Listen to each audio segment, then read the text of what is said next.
Yes, alright, mga minamahal. It's me again, Alicia nyo. Nagbabalik muli para sa ating panibagong video.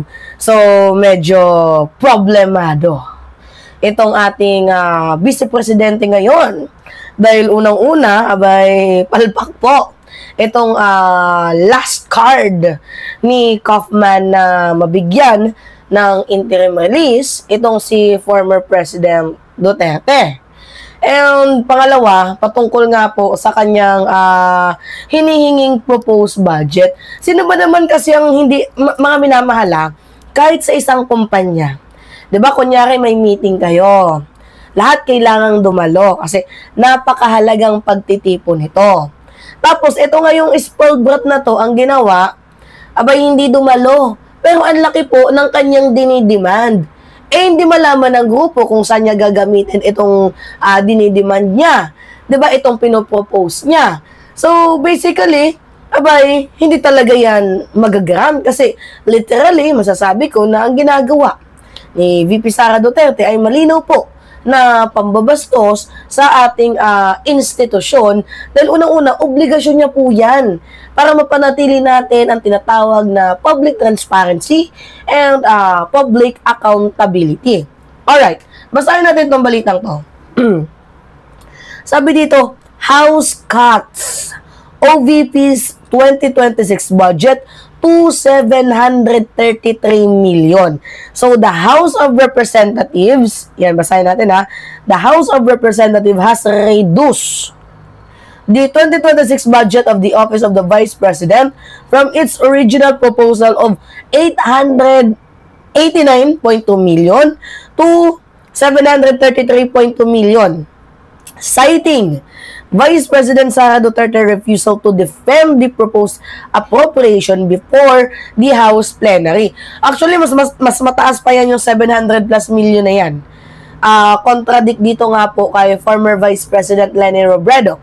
Did you know, mga minamahal, na before, ang budget ng OVP sa panahon ni Leni Robredo is 500 million, 600 million. Hindi ngayon umaabot ng bilyon. Ganon po nila tinaga si former VP Leni noon. Pero, ano yung nangyari? Nagawa niya ng paraan. 'Di ba? Tawag dito, hindi naman nagreklamo. Itong si Leni Robredo, na pagkasya niya, nakatulong pa nga siya sa pamamagitan ng maliit na pondo na yun. Madami siyang nagawa. 'Di ba? Hindi mga suspicious. Hindi katulad kay VP Sara Duterte. Sobrang napaka-suspicious ng kanyang ginagawang trabaho. Alright. Sabi dito, it was House Deputy Minority Leader and ML Party List lawmaker Leila De Lima who made the motion to reduce budget during the period of amendments of the proposed 6.793 trillion budget for 2026. A motion seconded by the majority of the House member led by the House Majority Leader Ilocos Representative Sandro Marcos. Sabi pa nga dito ni De Lima, public money is not a toy.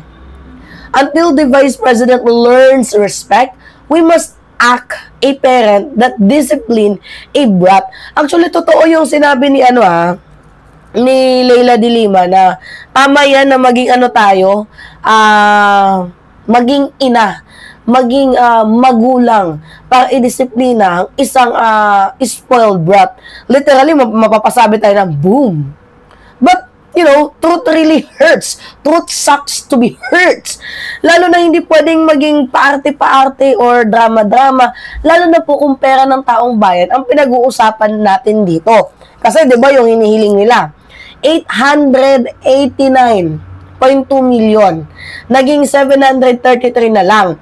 Ang pagbawas na ito, syempre, binasa ko naman sa inyo na inumungkahe ni Congresswoman Leila De Lima at sinang-ayunan naman po yan ng majority at ng House. Kasama na nga po dito si House Majority Leader Sandro Marcos. Kasi unang-una, ang pinaka-point out lang naman natin dito, pinupunto natin, hindi siya sumipot sa hearing. 'Di ba? So, paano natin malalaman kung saan mapupunta ang pondo ng Office of the Vice President kung siya mismo ay ayaw pumunta ayaw humarap dito nga po sa budget hearing. Kasi pakatandaan ninyo ang budget hearing mga minamahal is not optional. Ito po ay parte ng transparency and also parte po ng accountability. Kapag hindi ka humarap, 'di ba? Parang sinasabi mo na lang din sa mamamayang Pilipino na hindi ko kailangan magpaliwanag sa lahat. I'm above all the level. Yung parang mataas na yung tingin mo sa sarili mo na ilang minuto lang approve agad. At yan po yung pinaka-dangerous sa lahat. Mga minamahal. Pangalawang argumento natin, bastos siya. So, naay-jud brains? Diba? Sobrang bastos ni Bibi Sara Duterte sa ginawa niyang akto dito nga po sa Kongreso. Hindi to personal na away yung ginagawa ni Bibi Sara Duterte. Hindi to dapat pinipersonal niya yung mga away even though hindi niya gusto yung mga tao na nandyan sa House of Representatives. Dapat hindi niya po ito tinitake as a personal na sigalot. Ito po ay respeto sa bahagi ng proseso. Hindi lang natin alam kung naintindihan yan ni VP Sara Duterte. Sabi nga ni Dilima, di ba? We must act like a parent disciplining a brat. At totoo naman, kung ang ordinaryong empleyado nga, mga minamahal, di ba? Kapag hindi sumipot sa isang meeting, may sanction, may parusa, bawas sweldo. Paano pa kaya kung isang vice-presidente pa yan ng bansang Pilipinas? And tandaan ninyo, hindi po laruan ang national budget. Hindi ito stage ng drama. Ito po ay isang responsibilidad. And then, pangatlo, sobra na po yung kadramahan na ginagawa nila. Sabi pa nga ni Dilima, di ba? They are good at athletics, pero hindi pwedeng mangibabaw ang drama sa kung ano ang tama. Kasi puro sila paawa effect. Yan po yung tinatawag nila na kapag ginigipit sila, political prosecution daw ang ginagawa. Which is not. Hindi naman sila ginigipit Ang unang, sino ba yung unang may kasalanan? Walang iba, kundi si VP. Kung umattend siya doon, edi sana napagbigyan yung gusto niyang hiling na budget. Nagigets ba ninyo mga minamahal? Ngayon, parang ginagawa ni VP Sara Duterte, gusto niya lamang paglaruan. Diba? Ang taong bayan. Gusto niyang i-manipulate. Diba? Political maneuvering. Parang ganun Dapat, hindi ganon. Ipakita yung resibo, ipaliwanag yung detalye.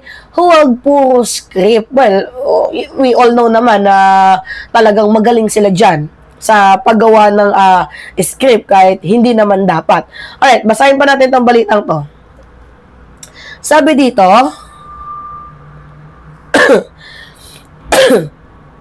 I know this move will generate varied reaction. It might even be exploited by certain camps to elicit sympathy for Vice President Sara. Diyan naman sila magaling sa kadramahan.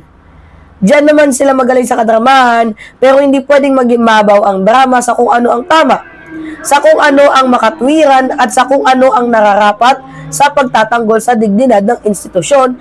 Ito at ang proseso ng pambansang budget. Dilima said the refusal of the Vice President to justify her office proposed budget after her condition were not met spirits and the duty of accountability, which is true. And every peso in this budget is this people's money. Totoo, as a taxpayer, di ba? And when we demand accountability, we do so not out of hostility, but out of duty. Duty to the Constitution, duty to the people, and duty to the truth. Let me then again put this on record. Bibi Sara Duterte's repeated refusal to face this chamber is an insult. Literal na insulto, and dyan siya magaling sa pang-insulto. Tapos pag hindi na pagbigyan, nandyan na yung lyrics na paawa effect. Gets din yung mga minamahal. So, during the Committee on Appropriation Deliberation on the OVP budget, Duterte refused to answer the question about her office use of 625 million allocation of confidential funds, saying this is a subject of pending impeachment case against her and will compromise national security. So, However, Vice President Sara Duterte said her office spent 7.4 million for security and personnel deployed during her foreign trips. Yan na nga kasi yung problema dito kay VP. Ang dami niyang expenses na hindi naman sakop sana ng Office of the Vice President. For example, nagta-travel ka sa ibang bansa and you brought a lot of security, but you know, yung nagpe-paid noon, yan is people's money. So, literal, nang-iinsulto ka ba, VP Sara Duterte? Di ba mga minamahal, napakalinaw na ang pananagutan ni VP Sara Duterte, ginawa niya na lang parang ang pananagutan sana, ginawa niya na lang insulto. 'Di ba? Ang public and transparency and accountability, ginawa niya na lamang pong insulto na dapat supposedly tungkulin niya 'yon. Kung saan niya ginastos itong perang ito, panagutin niya kung saan napunta itong perang to. Natural na tatanungin siya kung saan napunta. 'Di ba? Hindi ito sa pang-aaway, ito ay pagpapahalaga sa pera ng kaban ng bayan. Pero you know, ano yung sagot ni VP Sara Duterte? It is because national security daw. Bakit parang lahat na lang tinatago niya sa salitang ganyan? Kung hindi national security, tinatago niya sa salitang confidential funds. Diba? At, totoo, mga minamahal, kung maayos ang paggamit ng pondo, wala ka dapat ikatakot. Yan yung pinakatotoo sa lahat. Kung wala kang kinakatakot na malaman ng taong bayan, diba, sa paggamit ng pondo mo, wala kang, you know, yung pag tinanong ka, okay, goods. Madali mong masagot. Ang pagharap sa hearing ay hindi po pagkakataon para linisin ang pangalan mo. Pero kung ayaw mong umarap, ibig sabihin, meron kang tinatago. Nagtatanong lang tayo, ha? Mga minamahal, at tandaan natin, wala pang naipapakitang malinaw na breakdown na gastos itong Office of the Vice President. Kaya dapat lamang na tama na higpitan, di ba, ng Kongreso, itong ating OVP in terms of sa paghingi ng budget dahil trabaho nila ang bantayan ang bawat sentimo ng pera ng mamamayang Pilipino. And mga kababayan, to be honest, tama lang ang desisyon ng House of Representatives na bawasan ang budget ni VP Sara Duterte hindi bilang parusa, kundi bilang leksyon, di ba? Sa kanya. Kasi ang pera ng bayan ay hindi po yan premyo. Ito po ay may kaakibat na pananagutan at kung ayaw mong sumagot sa taong bayan, 'di ba? Edi huwag kang umasa na bibigyan ka ng malaking dagdag na pondo. Sa panahon ngayon, kailangan natin ng leader na meron pong lakas ng loob na kayang humarap sa lahat ng antas, 'di ba? Sa hearing man 'yan or sa kahit ano, nang wala pong tinatago na drama. And uulitin ko, ang pera ng taong bayan ay hindi po yan laruan. Hindi po yan laruan. Katotohanan, hindi kadramahan, at leader na may paninindigan ang kailangan natin dito. Hindi po pabiktim. So, alright? Kayo, ano yung masasabi nyo dito? Sakit ng tiyan ko. Alright, mga nasa kayo yung ano ko. Ito. Ranas din ba yun ninyo, mga minamahal? Kapag masakit yung tiyan nyo, you are using katingko. I'm using katingko, sumasakit ang tiyan ko. And I don't know, what should I do? May sipon na nga, may ubo pa, masakit pa yung tiyan. Naku, triple kill si Mima. Diba? And by the way, sa mga yung area na naman namin dyan, sa Visayas, nalindol na naman. By the way, yung naging center ng lindol is yung ano pala, yung Davao. Sa mga taga Davao dyan, ayaw nyo man kay Mima or gusto, keep safe kayo dyan always. I will pray for your family, for your loved ones, na lagi sana kayong safe, 'di ba? Sa bawat araw, 'di ba? Sa ginagawa niyo sa buhay. And kung galit man kayo sa ating presidente, hayaan yung tulungan kayo. Kasi yan po yung constitutional duty ng ating presidente, ang tulungan ang bawat mamamayang Pilipino, believers man niya yan or hindi. Alright, it's me again, Alicia Nyo. Pahingi lang ako ng comments, likes, and share. And also, mga minamahal, don't forget to click the subscribe and always hit notification bell para lagi kayong na-update sa mga video na ina-upload natin. Maraming salamat at ingat po, mga kababayan.